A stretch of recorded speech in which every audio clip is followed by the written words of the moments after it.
കുടുംബമാണ് കേട്ടോ. ചാക്കോൽ മാഷുണ്ട്, തിയോ ഉണ്ട്, ശ്രീജ ടീച്ചർ ഉണ്ട്. എല്ലാവർക്കും നമസ്കാരം. നാടകം, സംഗീതം.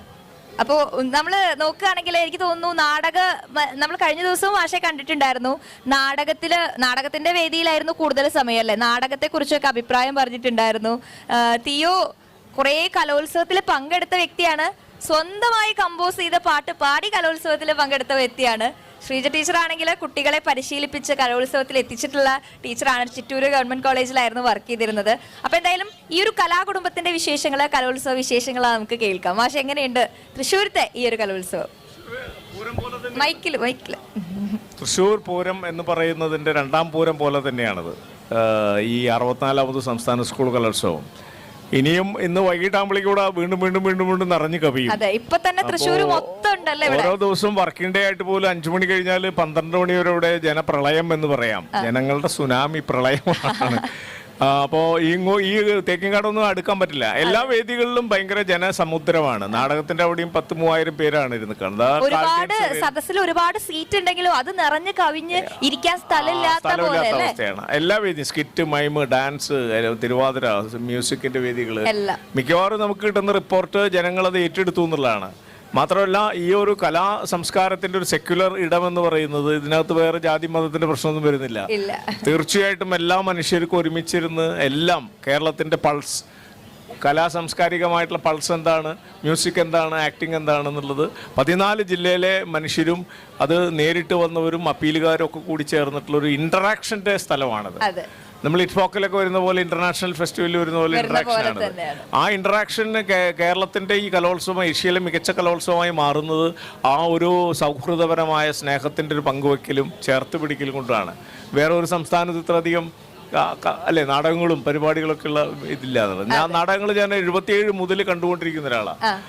75 മുതൽ എന്ന് പറയാം. ശരിക്കും എൻ്റെ പ്രീ ഡിഗ്രി മുതൽ എല്ലാ കലോത്സവങ്ങളുടെയും മികച്ച സംസ്ഥാന നാടകങ്ങളും മുഴുവൻ എൻ്റെ മെമ്മറിയിൽ വരുന്ന ഒരാളാണ്. അതിന്റെ രംഗഭാഷയിൽ വരുന്ന മാറ്റങ്ങൾ, അത് നോർമൽ രംഗഭാഷയിൽ നിന്ന് ഹൈടെക് രംഗഭാഷയായത് എങ്ങനെയാണ്, സബ്ജക്റ്റ് ഈ സമകാലികമല്ലാത്ത സബ്ജക്റ്റ്, പണ്ടൊക്കെ എടുത്താൽ പൊന്താത്ത വലിയ വലിയ കഥാപാത്രങ്ങളാണ്. സോക്രട്ടീസൊക്കെയാണ് ഹൈസ്കൂൾ പിള്ളേർ അഭിനയിക്കുക. അതിൽ നിന്ന് വിട്ട് പിന്നീട് സ്കൂൾ ഓഫ് ഡ്രാമയും ശങ്കരപ്പിള്ള സാറൊക്കെ ആയിട്ടുള്ള സംവാദങ്ങളിലൂടെ എങ്ങനെയാണ് കുട്ടികളുടെ നാടകവേദി, കുട്ടികളുടെ സൈക്കോളജി, 15 വയസ്സുള്ള കുട്ടികൾ എങ്ങനെയൊക്കെ ചിന്തിക്കുന്നു, ബിഹേവ് ചെയ്യുന്നു, റിയാക്ട് ചെയ്യുന്നു, അവരെ കോർത്തിണക്കിക്കൊണ്ട് എങ്ങനെ രചന ഉണ്ടാവുന്നു, വലിയ പരിണാമമാണ് പിന്നീട് സംഭവിച്ചത്. അല്ലെങ്കിൽ എടുത്താ പൊന്താത്ത മോഡേൺ നാടകങ്ങളൊക്കെയാണ് പണ്ട് വന്നിരുന്നത്. ഈ കാലൻ, ചരിത്രം എന്നൊക്കെ പറഞ്ഞിട്ട്, ഞാനാണ് കാലൻ എന്നൊക്കെ പറഞ്ഞിട്ട് അതൊക്കെ മാറി. കൃത്യമായിട്ട് പിള്ളേര് അവരുടെ സ്ലാങ്, അതും ആലപ്പുഴ സ്ലാങ്, തിരുവനന്തപുരം സ്ലാങ്. അപ്പോൾ നമുക്ക് വളരെ ലളിതവും സുന്ദരവുമായിട്ടുള്ള ജീവിത സന്ദർഭങ്ങൾ, അത് വീടിന്റെ അകത്തായിരിക്കാം, പുറത്തായിരിക്കാം, ചന്തയായിരിക്കാം, യാത്രയായിരിക്കാം. അപ്പൊ എന്തെല്ലാം വൈവിധ്യമാർന്ന രചനകളാണ് പിന്നീട് വന്നത്. മാഷ് ഇത്രയും ക്ലോസ് ആയിട്ട് ഇത്രയും വർഷമായിട്ട് കണ്ടുകൊണ്ടിരിക്കുന്ന ആളായതുകൊണ്ട് തന്നെ കൃത്യമായിട്ട് മനസ്സിലാക്കാനായിട്ട് ഇന്റർസോൺ കലോത്സവങ്ങളൊക്കെ അപ്ഡേറ്റ് ആണ്. ഞാൻ ഈ 2 ദിവസം മുഴുവൻ സമയം നിന്ന് കണ്ടു. 18ഓളം നാടകങ്ങൾ കണ്ടു. അതിഗംഭീരമായ അഭിനയം കാഴ്ചവെക്കുന്ന ലോക സിനിമയുടെ അകത്ത് കയറി പറ്റാവുന്ന അത്രയും പ്രതിഭകളാണ് ഇതിനകത്തുള്ളത്. എന്തുകൊണ്ടും നമ്മുടെ ജീവിത സാഹചര്യത്തിനകത്ത് 20 വയസ്സ് കഴിഞ്ഞാൽ പലരും പിൻവാങ്ങുന്നു എന്നുള്ളത് നമ്മൾ ഇപ്പോഴും മനസ്സിലാവുന്നില്ല. പക്ഷെ ഞങ്ങളൊക്കെ പറയാം എങ്ങനെയാ വെച്ചാൽ, ഗ്രാമത്തിലെ നാടകവേദി ഉണർന്നിരിക്കുക, കുട്ടികളുടെ തിയേറ്റർ ഉണർന്നിരിക്കുക. അപ്പൊ ഇവർക്കും എല്ലാം അവിടെ സ്പേസ് ഉണ്ടാവുന്നില്ല. എല്ലാവർക്കും കഴിവുള്ളവർക്കൊക്കെ അവസരം ഉണ്ടാക്കാൻ ഈ കുട്ടികളെ ട്രെയിൻ ചെയ്യിക്കുന്ന ഒരു 18 നാടകത്തിൽ ഒരു 12ഓളം മികച്ച സംവിധായകരുണ്ട്. ഒരു സംശയമില്ല. അതിന്റെ ഡിസൈനൊക്കെ അങ്ങനെയാണ്, വളരെ മീനിങ് ഫുൾ ആയിട്ടും. ചിലവർക്ക് മാത്രമാണ് ഈ സ്പേസ് പകുതി അടച്ച് കയറ്റങ്ങൾ ഇറക്കങ്ങളാക്കി മാറ്റുന്ന രീതി. പക്ഷേ ബാക്ക് സ്പേസ് അടക്കം ഉപയോഗിക്കണം. പിള്ളേര് ഒരു പ്ലേ ഗ്രൗണ്ടിൽ ഓടിക്കളിക്കുന്ന പോലെ ഓടിക്കളിക്കുകയും അതിന്റെ അകത്ത് കളിച്ച് കാര്യം പറയുകയും ചെയ്യുന്നു. അതാണ് ചിൽഡ്രൻസ് തിയേറ്ററിന്റെ പ്രത്യേകത. കളിച്ച് കാര്യം പറയാം. കാരണം കളിച്ച് നമ്മൾ ഐസ്ക്രീം നുണയുമ്പോൾ എവിടെയോ ഒരു വെടിശബ്ദം മുഴങ്ങുന്ന ഒരു ലോകമാണ്. ഒരു അനാഥത്വം ഉണ്ട് എന്നുള്ളത് എവിടെയെങ്കിലും ഒരു പെയിൻ കൊടുത്തുകൊണ്ട്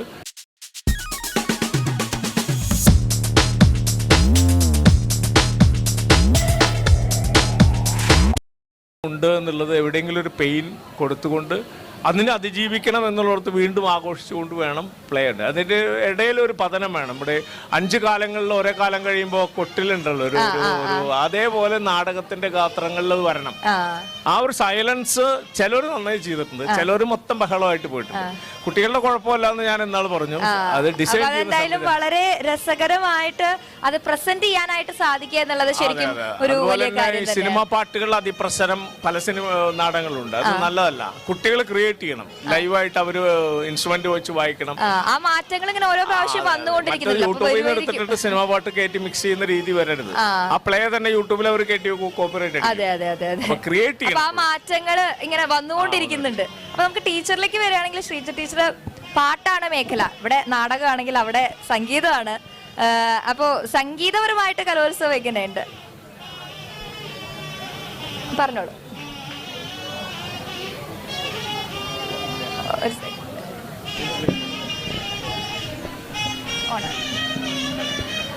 നമസ്കാരം.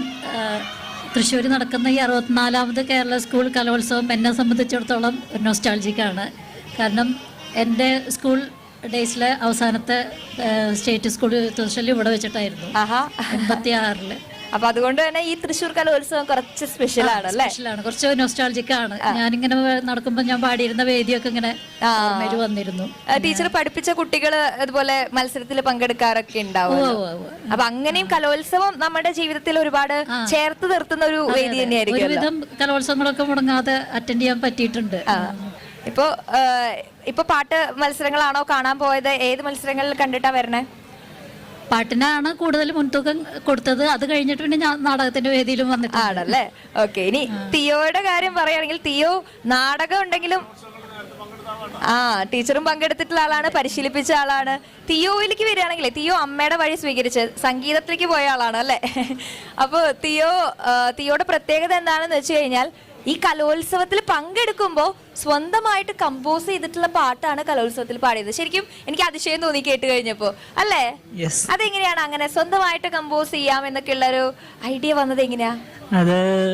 ശരിക്കും പറഞ്ഞാൽ ഞാൻ സ്കൂളിൽ നിന്ന് തിരിച്ചു വരുമ്പോൾ ഞങ്ങളുടെ ഒരു എൻ്റെ അമ്മേൻ്റെ കോളേജ് ടീച്ചറിൻ്റെ ഒരു ടീച്ചർ ബുക്ക് തന്നാണ് നാടൻ പാട്ടുകൾ പറഞ്ഞിട്ട്. അപ്പോൾ അദ്ദേഹത്തെ ഒരു 1-ാം കൊന്നിന്മേൽ അങ്ങനെ 2 വരികളായിട്ട് ഞാൻ കമ്പോസ് ചെയ്തു.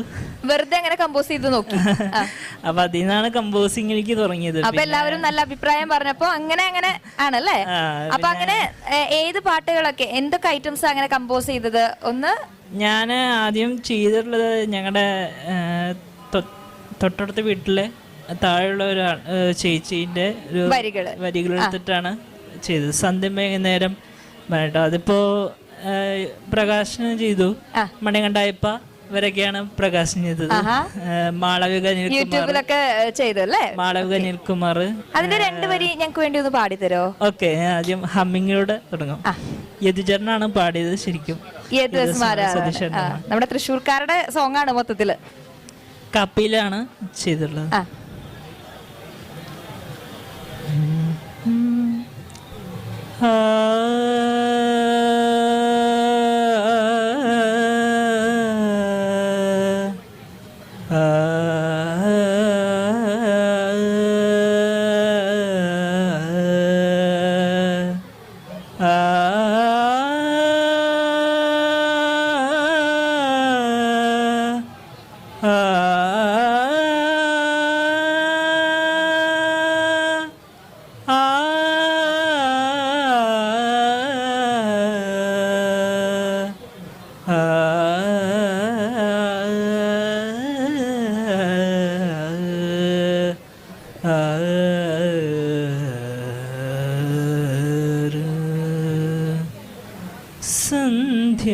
സന്ധ്യമയങ്ങിയ നേരം വാനിൽ താരകൾ പൂത്തോരു നേരം കാറ്റിൻ്റെ മർമരം കേൾക്കവേ ഞാനെന്നും ഓർത്തു പോകുന്നു വെൺതോഴി നിന്നെ. ആഹാ, അടിപൊളി.